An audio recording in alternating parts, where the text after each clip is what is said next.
Segment 3, Gold and Black Live, he's still here. That's the good thing. Mike Bobinski is, and so is Kyle Charters to join us. And we were laughing, this is a touchy-feely segment. It probably won't be too much. But I do think one of the things as an athletic director in any athletic program today, there's so much focus on winning, so much focus on getting to the next level and doing the next thing. And yet, you've got, as we speak, you've got your football team reading to youngsters at Cumberland School this afternoon, and tomorrow a huge race that we're lucky to be part of, the Purdue Challenge, where your athletic teams are going to be front and center for a great cause, and 2,000 or so people will be there. How do you balance that? I mean, and what is your message to your staff about not only giving back, but being a community citizen? Well, I think my approach to that has always been, and it's what we have here at Purdue, which is awesome, that everybody wins when you do those types of things. And obviously, there's only so much time, and we ask lots of our young people. They've got first and foremost, they got to take care of their academics, which is not insignificant. We ask a lot of them from a practice perspective, but that opportunity to be involved with our community in a variety of ways is spread across our entire program. All of our teams do it. They do it here. They do it when they're on the road in some cases. And I think the beauty of it is obviously you touch people in a great way, and because of athletics, you have a unique platform to do that.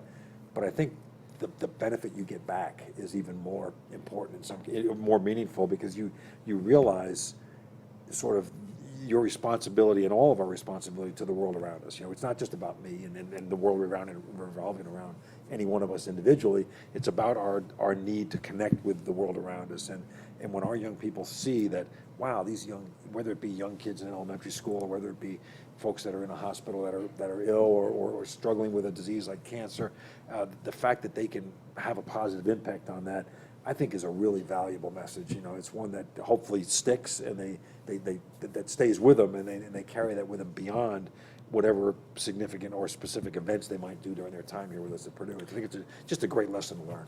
Now, I hope for you tomorrow, I know you got a full plate, but get up there at 8:25 tomorrow, because that start of that race is a big deal. Yeah, 2,000 that's people. cool. Yeah. Jeff Brom had one of the favorite comments when we showed up a picture last week, and he goes, "Man, I hope we can have that many people at our football," which I love his sense of humor. But it is a big deal, and you will feel the importance of that race. And again, your staff and your football team, but also all your teams. Women's basketball is going to be front and center tomorrow. Men will be out there too. All of your Olympic teams that are in town, big deal tomorrow. Yeah. How much do you feel like your responsibility is just to get to know the athletes? And there are so many of them. How difficult is that to It's hard. sort of get a feel for them and their stories and Sure. Help them through their process? It's one of the things that makes this job unique, is the opportunity to even have a chance to get to know some of our young people, and as many as you can. But it is not easy when you've got 500 plus. You're in lots of different places. You're moving around from here to there. And I know, honestly, that's one of the great things Morgan did. Morgan did an unbelievable job of that. He was a champ at that, I haven't scratched the surface yet of being able to really engage with certain teams. Obviously, I've been on the road with them. I've traveled with them. You get to know them a lot better just by virtue of being in their world. And that's something I want to do more of as we roll into future, more seasons, and as these spring seasons go on.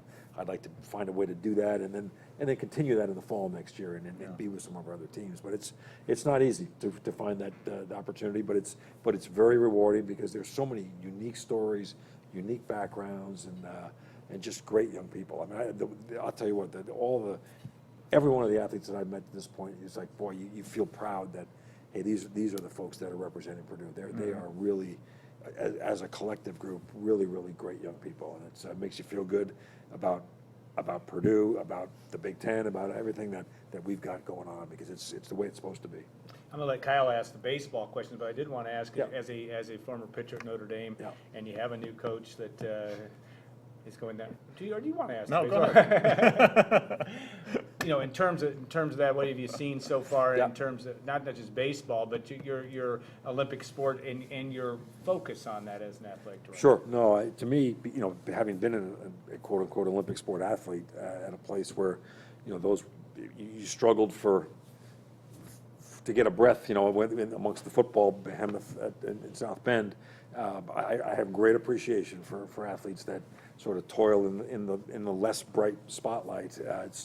everybody's working hard, everybody wants to be successful, everybody's got the same demands from an academic, from a time commitment, all those things they're all the same.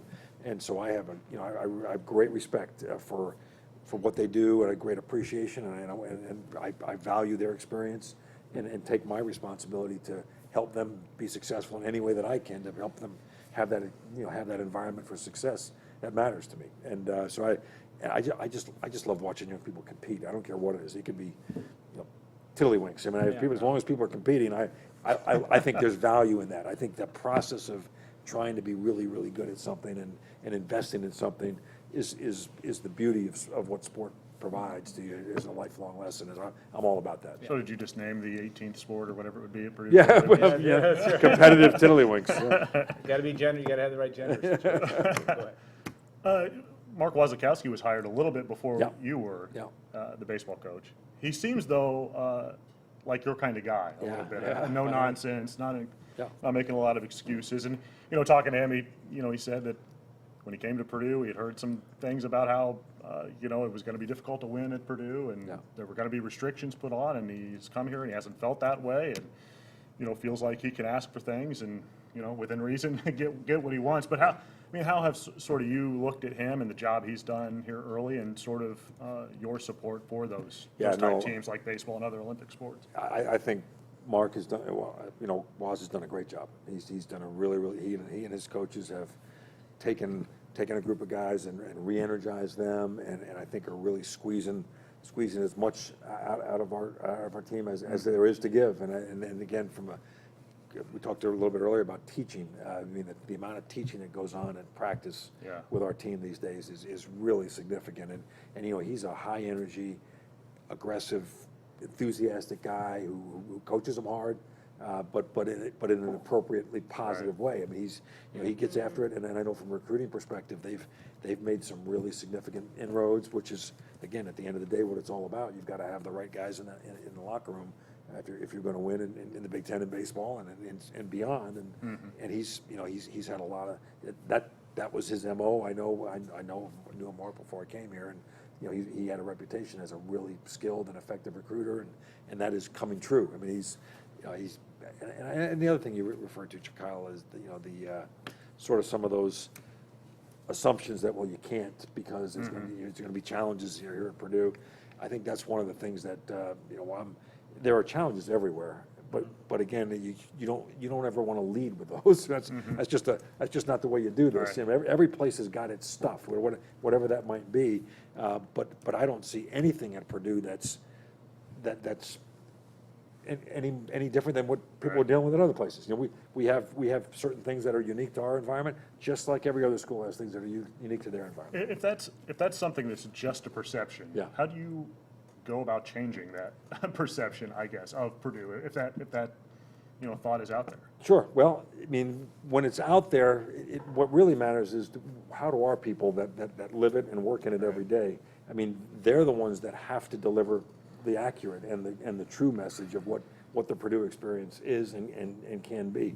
I mean, there are always folks that say, well, we didn't get player X because of this or that, and therefore Purdue can't compete. Well, I mean, that is patent nonsense. I mean, I just will not buy it. I mean, every place has, there are players that can't get in, or athletes that can't get in or shouldn't be in at some place everywhere. Every place has some level of, it's just not going to work. And there is nothing about our environment at Purdue that gets in our way from that perspective. I mean, nothing. And anybody that suggests that is just making excuses, which I will not, cannot, and have never tolerated excuses. There's always a way.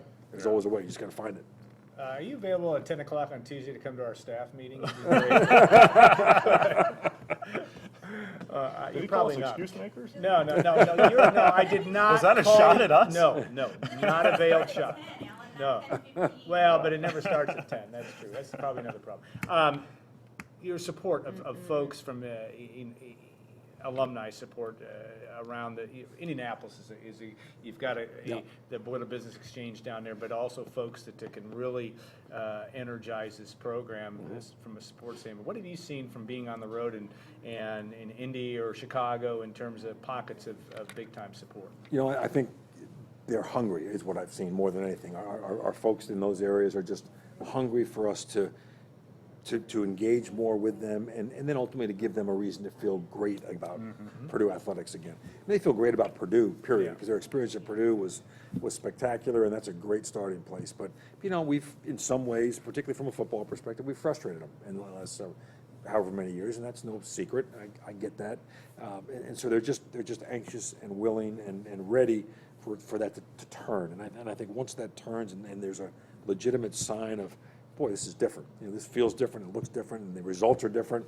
I think we're going to be in a much different place. And part of that, in the meantime, is incumbent upon us to be more visible, to be more present, and not to sort of just stay here at home base, but to be out there and engage with folks in those areas, because they really matter to us. I mean, there's no doubt those two pockets in particular, where we have the biggest concentration of Purdue folks. I mean, we can't miss on those, and we've got to be engaged. And in fact, I had lunch with some folks yesterday that represent us and are based in Indianapolis. I said, tell me what it is we're missing, or tell me where we can be more effective and more visible in the Indianapolis community, because that really is going to be part of our success going forward. We can't just step aside and let Indiana and Butler and whoever else run that city. We've got too many great folks down there. We've got too much of an economic and a personal presence to just walk away from it. We've got to find a way to be more visible. Part of all that is a sort of game day experience, especially around football games. And, the lights, I think, will help, some primetime games, the availability for that. I agree. I think there are probably some other steps. What's after that? You probably want to fix the sound system at some point, do something with the south end zone. Right. Are there plans yet or timeline yet on a lot of that stuff? There's not a timeline yet, because those are all, there'd be a timeline if there was a pile of dollars sitting on the floor. Those are obviously all very expensive undertakings. But all important things for us as we move forward. I think those are all important initiatives. I alluded to it earlier. We're going to need lots of private support. We're going to need to raise significant dollars to make those things a reality.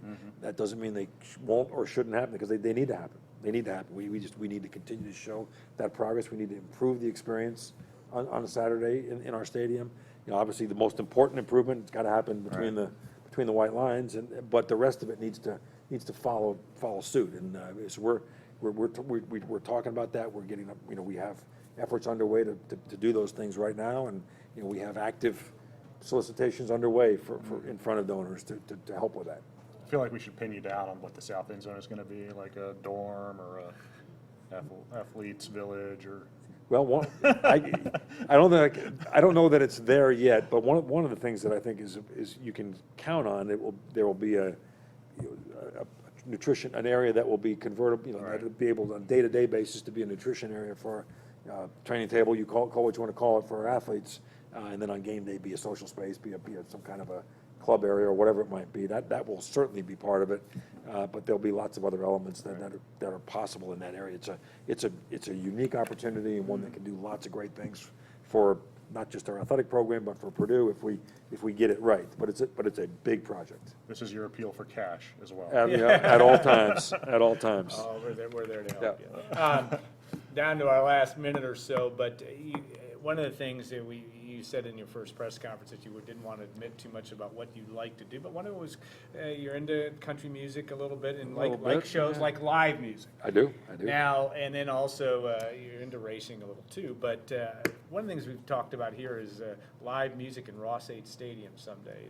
Is that a vision of yours? If you could make it work? I know there are a lot of logistical things to deal with, but how do you view? I would love to do that. I think that would be a spectacular thing. We did it. I think I might have mentioned before, we did the Rolling Stones at Georgia Tech. That'd be fine here. It took 3 years to pull that off, of wanting to do a show and getting the right routing, the right timing, the right promoter, the right act, and all. It's an amazingly complex formula to get it to work out. And we sit between a couple of major markets. You got Chicago up here, you got Indy here.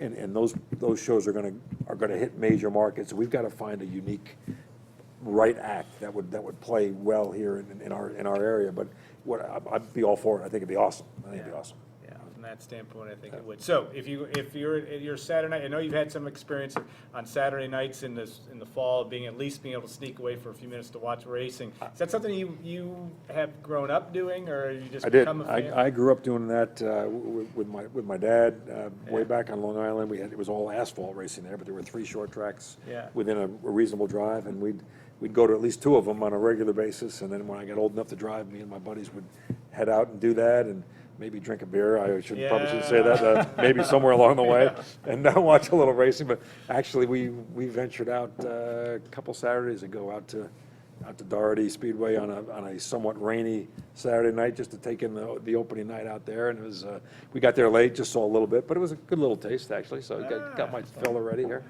That is an acquired taste, and you're in a good spot for it, though. I know that. And I even know up that. through, I've gotten people that have given me, okay, you got to go to Kokomo, you got to go to Plymouth, you got to go here. Well, Gas City still has a speedway, Yeah, right? got to get around.